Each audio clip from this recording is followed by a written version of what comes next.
Hi all അസ്സലാമു അലൈക്കും. നമസ്കാരം. Welcome back to Bismi's food world. ഇന്ന് ഞാൻ ഈസി ആയിട്ട് ഉണ്ടാക്കിയെടുക്കാൻ പറ്റുന്ന ഒരു മട്ടൻ കറീൻ്റെ റെസിപ്പി ആയിട്ടാണ് വന്നിട്ടുള്ളത് കേട്ടോ. കുറഞ്ഞ ഇൻഗ്രീഡിയൻസ് വെച്ച് തന്നെ നമുക്കിത് ഈസി ആയിട്ട് എങ്ങനെ ഉണ്ടാക്കാൻ നോക്കാം. അതിൻ്റെ കൂടെ റമദാനായിട്ട് ഒരു നനച്ചുകുളീൻ്റെ കുറച്ച് ഭാഗങ്ങളുമാണ് കേട്ടോ കാണിക്കുന്നത്. അപ്പോൾ ആദ്യം നമ്മൾ കർട്ടൻ ഇതൊക്കെ തരക്കാൻ വേണ്ടിയിട്ട് മെഷീനിൽ കൊണ്ടുപോയിട്ടുണ്ട്. അവിടുത്തെ മാറാലയും കാര്യങ്ങളൊക്കെ തട്ടി കൊടുക്കുകയാണ്.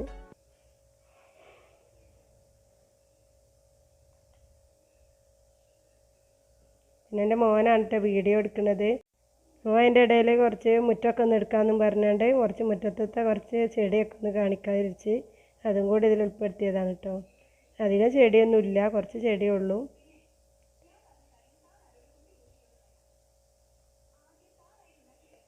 പിന്നെ കർട്ടനൊക്കെ ഒന്ന് മാറ്റി കൊടുക്കുകയാണ്. ഈ കർട്ടൻ പിന്നെ നമുക്ക് അലക്കാൻ പറ്റില്ല. അപ്പോൾ ഈ ജനലിലെ പൊടിയൊക്കെ തട്ടാൻ വേണ്ടിയിട്ട് ഇതൊക്കെ ഒന്ന് കർട്ടനൊക്കെ പൊക്കിയിട്ട് പിന്നെ ഇതൊക്കെ അടിച്ച് വരി മാറാലൊക്കെ തട്ടി നന്നാക്കിയിട്ട് വേണം ഇനി ഇതൊക്കെ ഒന്ന് തുടച്ച് നന്നാക്കാൻ.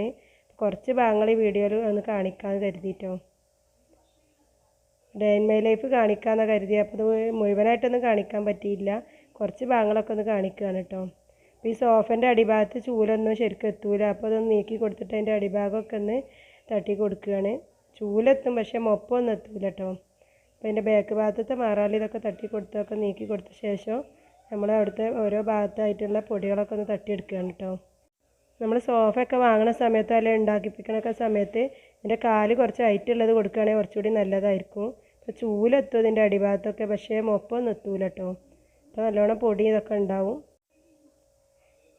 പിന്നെ റൂമിൽ അവിടെയൊക്കെ ഒന്ന് മാറാലൊക്കെ ഒന്ന് തട്ടി കൊടുക്കുകയാണ്. അധികം മാറാലൊന്നുമില്ല, എന്നുള്ള ഭാഗത്ത് കർട്ടൻ്റെ ഒക്കെ ഭാഗത്ത് കുറച്ചൊക്കെ മാറാലുണ്ട്. പിന്നെ ഇപ്പോൾ വേനലായതുകൊണ്ട് നല്ല പൊടിയൊക്കെ ഉണ്ട് കേട്ടോ. അതൊക്കെ ഒന്ന് തട്ടി കൊടുക്കുകയാണ്. എൻ്റെ റേക്കൊക്കെ ഒന്ന് തട്ടി കൊടുത്ത് നന്നാക്കിയിട്ടുണ്ട്. അപ്പോൾ എല്ലാം ഒന്നും എടുക്കാൻ പറ്റിയില്ല. പിന്നെ ഫാന് ഒക്കെ തുടച്ചെടുത്തൊക്കെ ചെയ്ത് ഓരോ ഭാഗമായിട്ട് കുറേശ്ശെ അതേപോലെ എടുക്കാമെന്ന് കരുതിയതാണ്. എല്ലാം കൂടി ഒപ്പം ഒന്നും എടുക്കാൻ പറ്റില്ല. പിന്നെ അതൊക്കെ ഒന്ന് തുടക്കുകയാണ്. അപ്പോൾ നമ്മൾ ചോറും കറിയൊന്നും ഉണ്ടാക്കിയിട്ടില്ല. അപ്പോൾ ഇത് കഴിഞ്ഞിട്ട് വേണം അത് ഉണ്ടാക്കാൻ. അപ്പോൾ ഇത് മുഴുവനായിട്ട് എടുക്കാത്തത് അതുകൊണ്ടാണ് കേട്ടോ.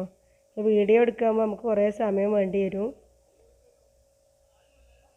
പിന്നെ സോഫേൻ്റെ ഈ ഭാഗമൊക്കെ ഒന്ന് തുടച്ച് നന്നാക്കിയിട്ട് സോഫയൊക്കെ നേരെയാക്കി കൊടുക്കുകയാണ്. അപ്പോൾ ഈ സോഫ ഉണ്ടാക്കിയതിൻ്റെ ഭർത്താവാണ് കേട്ടോ. ഗൾഫിൽ ഇങ്ങനത്തെ സോഫേൻ്റെ കമ്പനിയിലായിരുന്നു ആദ്യം ജോലി. അപ്പോൾ സ്വന്തമായിട്ട് തന്നെ തുടങ്ങിയതാണ്. പിന്നെ പുതിയ സോഫകൾ ഓർഡർ അനുസരിച്ചും പഴയത് റിപ്പയർ ചെയ്തിട്ട് പുതിയ മോഡലാക്കിയിട്ടൊക്കെ കൊടുക്കും കേട്ടോ. അപ്പോൾ ആവശ്യക്കാരുണ്ടെങ്കിൽ കമൻറ്റ് ചെയ്യാം. ഈ മലപ്പുറം, അരീക്കോട്, കോഴിക്കോട് ഭാഗത്തൊക്കെ ഉള്ളവർക്കാണെങ്കിൽ മുൻഗണന ഉണ്ട് കേട്ടോ. പിന്നെ ഇവിടെയൊക്കെ ഒന്ന് ക്ലീൻ ചെയ്തിട്ട് നമ്മളിനി കറി ഉണ്ടാക്കാൻ പോവുകയാണ്. ഇപ്പോൾ നേരം വൈകിയിട്ടുണ്ട്.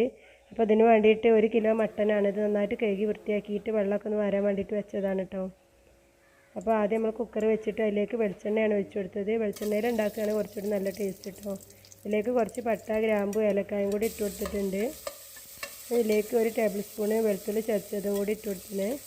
പിന്നെ ചെറിയൊരു കഷ്ണം ഇഞ്ചിയും കൂടി ചതച്ചിട്ട് അതും കൂടി ഇട്ട് കൊടുത്തിട്ടുണ്ട് കേട്ടോ. നേരം വൈകിയതുകൊണ്ട് മുഴുവനായിട്ടൊന്നും വീഡിയോ നമുക്ക് എടുക്കാൻ പറ്റിയില്ല, അതാണ് കേട്ടോ. പിന്നെ ചോറും കറിയൊക്കെ ആവാതെയാണ് ആ പണിക്കൊക്കെ പോയത്. പിന്നെ ഇതിലേക്ക് 2 സവാളയാണ് ഇതേപോലെ ഒന്ന് കട്ട് ചെയ്തിട്ട് ഇട്ട് കൊടുത്തത്. അപ്പോൾ 1 കൈപ്പിടി ചെറിയുള്ളി 1 സവാളയും കൂടി ഇട്ട് കൊടുത്താൽ മതി. ഇവിടെ ചെറിയുള്ളി വാങ്ങിയതില്ല, അതുകൊണ്ടാണ് 2 സവാള തന്നെ ഇട്ട് കൊടുത്തത് കേട്ടോ. ചെറിയുള്ളിയും കൂടി ആഡ് ചെയ്യുകയാണെങ്കിൽ കുറച്ചുകൂടി നല്ല ടേസ്റ്റ് ഉണ്ടാവും. പിന്നെ എരിവിനനുസരിച്ചുള്ള പച്ചമുളക് 5 എണ്ണമാണ് ഇട്ട് കൊടുത്തത്. അതൊക്കെ ഓരോരുത്തരുടെ എരിവിനനുസരിച്ച് ആഡ് ചെയ്ത് കൊടുക്കാം കേട്ടോ. പിന്നെ ഇതിലേക്ക് കല്ലുപ്പാണ് ആഡ് ചെയ്ത് കൊടുത്തത്. പൊടിയപ്പിനേക്കാളും കുറച്ചുകൂടി നല്ലത് കല്ലുപ്പാണ് കേട്ടോ. പിന്നെ ഇത് ജസ്റ്റ് ഒന്ന് വഴന്ന് വന്ന ശേഷം നമുക്കിതിലേക്ക് 1 ടേബിൾ സ്പൂൺ കുരുമുളക് പൊടി കൂടി ആഡ് ചെയ്ത് കൊടുക്കുന്നുണ്ട്. പിന്നെ അധികം മസാലപ്പൊടികളൊന്നും ഇതിലേക്ക് ആഡ് ചെയ്യണില്ല കേട്ടോ. പിന്നെ മഞ്ഞൾ ചേർക്കാത്ത 1 ടീസ്പൂൺ മല്ലിപ്പൊടിയും കൂടിയാണ് ഇതിലേക്ക് ഞാൻ ആഡ് ചെയ്ത് കൊടുത്തത്. അപ്പോൾ അധികം ഇൻഗ്രീഡിയൻസ് ഒന്നും ഇല്ലാതെ തന്നെ നമുക്ക് എളുപ്പത്തിൽ ഉണ്ടാക്കിയെടുക്കാൻ പറ്റിയൊരു കറിയാണ് കേട്ടത്. മല്ലിപ്പൊടി കൂടി ഇട്ട് കൊടുത്ത ശേഷം നമുക്കിത് നന്നായിട്ടൊന്ന് മിക്സാക്കിയിട്ട് ഒരു പച്ചമണം മാറി വരുന്ന സമയത്താണ് ഇതിലേക്ക് നമ്മൾ ആട്ടിറച്ചി ചേർത്ത് കൊടുക്കുന്നത് കേട്ടോ. നമ്മൾ കൂടുതൽ മീൻ, ഇറച്ചിയും കോഴിയാണ് വാങ്ങൽ. ആട്ടിറച്ചി അങ്ങനെ വാങ്ങാറില്ല. അപ്പോൾ ഉണ്ടാക്കിയപ്പോൾ എൻ്റെ വീഡിയോ കൂടി ഇതിലെടുക്കാൻ കരുതിയിട്ടാണ്. പിന്നെ മട്ടൻ കുറുമ ഇവിടെ നമുക്ക് നല്ല ഇഷ്ടമാണ് കേട്ടോ. ഇവിടെ കുട്ടികൾക്കൊക്കെ അതിൻ്റെ കറിയാണ് ഇഷ്ടം, അതിൻ്റെ ഇറച്ചി അങ്ങനെ ഇഷ്ടമല്ല. അപ്പോൾ അത് അധികം തിക്കായിട്ടുള്ള കറിയല്ല കേട്ടോ ഉണ്ടാക്കുന്നത്. ഇനി ഉപ്പ് നോക്കിയിട്ട് ആവശ്യത്തിന് ഉപ്പും കൂടി ഇട്ട് കൊടുത്തിട്ട് നന്നായിട്ടൊന്ന് മിക്സാക്കിയിട്ട് നമുക്കിതൊന്ന് അടച്ച് വെച്ചിട്ട് വേവിച്ചെടുക്കാം. പിന്നെ ഓരോ മട്ടനും പല വേവായിരിക്കും, വേവ് കൂടിയതും കുറഞ്ഞതും ഒക്കെ ഉണ്ടാവും. അപ്പോൾ അതിനനുസരിച്ച് എത്ര വിസിലാണ് വേണ്ടതെങ്കിൽ അതിനനുസരിച്ച് വേവിച്ചെടുത്താൽ മതി കേട്ടോ. ഇതിലേക്ക് 1 ഉരുളക്കിഴങ്ങ് കൂടി ഇട്ട് കൊടുക്കുന്നുണ്ട്, അത് മറന്നുപോയി. അപ്പോൾ 1-2 ഉരുളക്കിഴങ്ങ് ഇട്ട് കൊടുക്കുക കേട്ടോ. 1 കിലോ ആകുമ്പോൾ 2 ഉരുളക്കിഴങ്ങൊക്കെ ഇട്ട് കൊടുക്കുക. അപ്പോൾ കുറച്ചുകൂടി നല്ല തിക്കായിട്ടുള്ള കറി നമുക്ക് ഉണ്ടാക്കിയെടുക്കാൻ പറ്റും. ഇതിപ്പോൾ നല്ലോണം വെന്തിട്ടുണ്ട്. നമുക്ക് ഉരുളക്കിഴങ്ങ് നിന്ന് മാറ്റി കൊടുത്ത ശേഷം തൊലിയൊക്കെ ഒന്ന് മാറ്റിയിട്ട് ഉടച്ചിട്ട് ഇതിലേക്ക് ആഡ് ചെയ്ത് കൊടുത്താൽ മതി.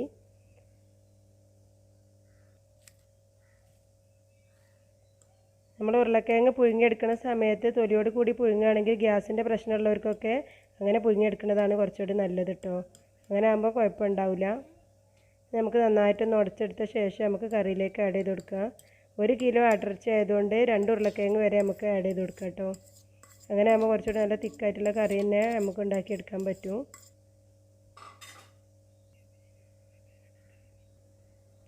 ഇതിലേക്ക് കുറച്ച് കറിവേപ്പില കൂടി ഇട്ട് കൊടുക്കുന്നുണ്ട്. കറിയിൽ കറിവേപ്പിലയും മല്ലിയിലയും കുറച്ച് അധികം ആഡ് ചെയ്താലും അത്രയും നല്ല ടേസ്റ്റ് ആയിരിക്കും കേട്ടോ.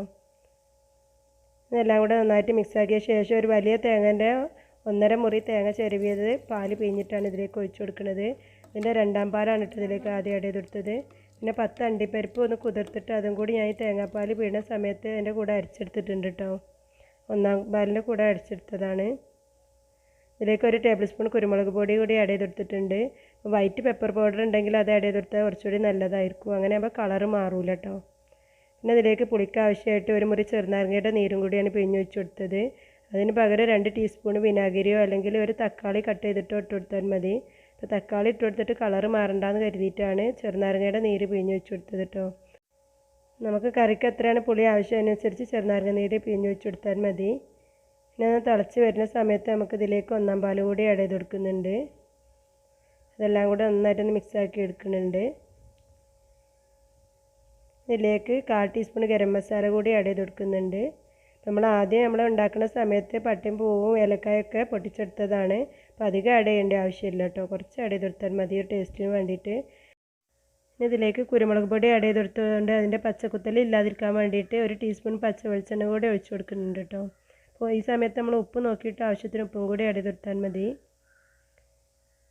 1 ടീസ്പൂണാണ് ആഡ് ചെയ്ത് കൊടുക്കുന്നത്. അത്രയും മതിയാവും കേട്ടോ. എന്നിട്ട് ഇതെല്ലാം കൂടെ നന്നായിട്ടൊന്ന് മിക്സ് ആക്കിയിട്ട് നമുക്ക് കുറച്ച് സമയം അടച്ച് വെച്ചാൽ അതിന് ശേഷം തുറന്ന് നോക്കുകയാണെങ്കിൽ കുറച്ചുകൂടി കറി നല്ല തിക്കായി കിട്ടും കേട്ടോ. പൊറോട്ട, ചപ്പാത്തി, നെയ്ച്ചോറ് ഇവിടെ കൂടെയൊക്കെ നല്ലൊരു കോമ്പിനേഷനായിട്ടുള്ള കറിയാണ് കേട്ടോ. നമ്മൾ കുറഞ്ഞ ഇൻഗ്രീഡിയൻസ് വെച്ചിട്ട് തന്നെ നമുക്ക് എളുപ്പത്തിൽ തന്നെ തയ്യാറാക്കാൻ പറ്റിയൊരു കറിയാണ്. അപ്പോൾ ഈ മട്ടണൊക്കെ വാങ്ങുന്ന സമയത്ത് എല്ലാവരും ഇതേപോലെ ഒന്ന് ട്രൈ ചെയ്ത് നോക്കുക കേട്ടോ. എന്നിട്ട് ട്രൈ ചെയ്ത് നോക്കിയിട്ട് നിങ്ങൾക്ക് ഇഷ്ടപ്പെട്ടാൽ ലൈക്ക് ചെയ്യുക, കമൻറ്റ് ചെയ്യുക, സബ്സ്ക്രൈബ് ചെയ്യാൻ കാണുന്നവരാണെങ്കിൽ ഒന്ന് സബ്സ്ക്രൈബ് ചെയ്തിട്ടൊക്കെ ഒന്ന് സപ്പോർട്ട് ചെയ്യുക കേട്ടോ. നെയ്ച്ചോറിൻ്റെ കൂടെയാണ് നമ്മൾ ഈ കറി ഉണ്ടാക്കിയിട്ടുള്ളത്. നെയ്ച്ചോറിൻ്റെ കൂടെ നല്ലൊരു കോമ്പിനേഷൻ ആയിട്ടുള്ള കറിയാണ്. ഇതിൻ്റെ മുകൾ ഭാഗം ഒന്ന് ഡെക്കറേറ്റ് ചെയ്യാൻ വേണ്ടിയിട്ട് കുറച്ച് മല്ലിയില കൂടി ഇട്ട് കൊടുത്തിട്ടുണ്ട്. കുറച്ചുകൂടി ഒന്ന് ചൂടാറുമ്പോൾ നല്ല തിക്കായിട്ടുള്ള കറി തന്നെ ആവും. പിന്നെ നല്ല എളുപ്പത്തിൽ തന്നെ നമുക്ക് ഉണ്ടാക്കിയെടുക്കാനും പറ്റും കേട്ടോ. പിന്നെ എരിവൊക്കെ അധികം ആവശ്യമുള്ളവർക്ക് കുരുമുളക് പൊടി അധികം വേണേൽ ആഡ് ചെയ്ത് കൊടുത്താൽ മതി കേട്ടോ. ഇൻഷാ അല്ലാഹ് റമളാനൊക്കെ വരുന്ന സമയത്ത് നമുക്ക് ബീഫ്, ചിക്കന്, പിന്നെ മട്ടണൊക്കെ വെച്ചിട്ട് ഇതേപോലെ കറി ഉണ്ടാക്കിയെടുക്കാൻ പറ്റും. നമുക്ക് ഈസി ആയിട്ട് തന്നെ ഉണ്ടാക്കിയെടുക്കാൻ പറ്റിയ റെസിപ്പിയാണ് കേട്ടോ. അപ്പോൾ ഈസി റെസിപ്പീസിനായിട്ട് ചാനൽ സബ്സ്ക്രൈബ് ചെയ്യാത്തവരും സബ്സ്ക്രൈബ് ചെയ്യുക. പിന്നെ ഏത് തരത്തിലുള്ള വീഡിയോസാണ് നിങ്ങൾക്ക് ഇഷ്ടമെങ്കിൽ അതും കൂടി ഒന്ന് കമൻറ്റ് ചെയ്യണേ. എനിക്ക് ബേക്കിംഗ് ആണ് ഏറ്റവും ഇഷ്ടം. അപ്പോൾ ബേക്കിങ്ങിനൊക്കെ ആവശ്യമായിട്ടുള്ള കേക്കിൻ്റെ സംബന്ധമായിട്ടുള്ള നിങ്ങൾക്കുള്ള സംശയങ്ങളൊക്കെ കമൻറ്റ് ചെയ്തതനുസരിച്ച് എനിക്ക് അറിയാവുന്നതൊക്കെ ഞാൻ മറുപടി തരാം കേട്ടോ. നിങ്ങൾക്ക് പിന്നെ കുക്കിങ്ങിൽ ഏത് തരത്തിലുള്ള വീഡിയോസാണ് ഇഷ്ടമെങ്കിൽ അതും കൂടി ഒന്ന് കമൻറ്റ് ചെയ്യണേ. അപ്പോൾ ഇൻഷാ അല്ലാഹ് പുതിയൊരു വീഡിയോയുമായി നമുക്ക് വീണ്ടും കാണാം. Thank you for watching.